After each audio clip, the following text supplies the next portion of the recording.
అధికారం దక్కించుకునే నిమిత్తం ఓట్ల కోసం బీసీలను వినియోగించుకుని అధికారంలోకి వచ్చిన తరువాత వారిని దూరంగా పెడుతున్న అన్ని రాజకీయ ప్రధాన పార్టీల వివక్షతను బీసీలు గ్రహించాలని బీసీవై పార్టీ రాష్ట్ర అధ్యక్షుడు బోడే రామచంద్ర యాదవ్ పేర్కొన్నారు. కాకినాడ రూరల్ నియోజకవర్గం ఇంద్రపాలెం గ్రామంలో బీసీ ప్రజా సంక్షేమ సంఘం ఉమ్మడి తూర్పుగోదావరి జిల్లా అధ్యక్షుడు వాసంశెట్టి రాజేశ్వరరావు స్వగృహానికి రామచంద్ర యాదవ్ ఇచ్చేయగా జిల్లా అధ్యక్షుడు రాజేశ్వరరావు ఘన స్వాగతం పలికి సత్కరించారు.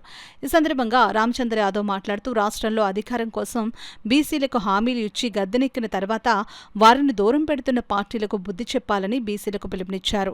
బీసీలలో రాజకీయ చైతన్యం మార్పు తెచ్చేందుకు తన ప్రయాణం కొనసాగుతుందని తెలియజేశారు. బీసీ వర్గాలకు జరుగుతున్న అన్యాయం ఏంటి, ఈ పార్టీలు ప్రభుత్వాలు ఏ విధంగా మోసం చేస్తున్నారనే అంశం పైన అనేక రకాలుగా అనేక మంది పెద్దలు ఈ రోజు రాష్ట్రంలో పోరాటం చేస్తున్నారు, ప్రజల్లో చైతన్యం తీసుకొస్తున్నారు. కాబట్టి ఆ మార్పు ఈ రోజు కనబడుతోంది. ఖచ్చితంగా మన హక్కులు సాధించాలంటే, ఈ రాష్ట్రంలో బీసీలు అభివృద్ధి చెందాలంటే, లేదంటే మిగిలిన అన్ని వర్గాలు, అది రైతులు కావచ్చు, యువత కావచ్చు, అన్ని రకాలుగా ఈ రాష్ట్రంలో మార్పు వచ్చి అభివృద్ధి చెందాలంటే దానికి ఒకటి మనం చేయాల్సింది వీళ్ళని అధికారంలో ఉన్న వాళ్ళ మీద రిక్వెస్ట్ చేయడమో లేదంటే వాళ్ళ కోసం డిమాండ్లు చేసుకుంటూ కావడమో కాదు. మనం అధికారం సంపాదించుకోవాలి.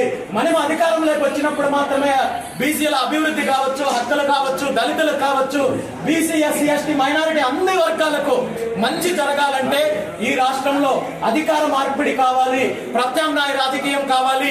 ఈ దోపిడీ వర్గాలు, ఈ దోపిడీ కుటుంబాల చేతిలో నుండి అధికారాన్ని దూరం చేసి ప్రత్యామ్నాయ రాజకీయం దిశగా ఈ రాష్ట్రం వెళ్ళినప్పుడే ఈ రాష్ట్రంలో ఉన్న అన్ని వర్గాలకి మంచి జరుగుతుందనే ఒక ఆలోచనతో, ఆశయంతో, లక్ష్యంతో ఏర్పడిన పార్టీనే భారత చైతన్య యువజన పార్టీ.